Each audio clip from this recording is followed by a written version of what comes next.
आज की इस खूबसूरत मजलिस की सदारत के लिए मैं अपने गांव के प्रधान जनाब जब्बार अली साहब का नाम पेश करता हूं।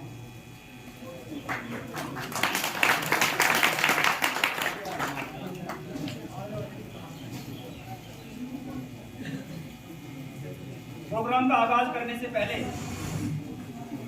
मैं तिलावत कलाम पाक के लिए दावत दे रहा हूँ आरिफ तसव्वुर साहब उनको कि वो छोटी सी कोई आयत पढ़ के कलाम पाक सुना कर इस प्रोग्राम का आगाज।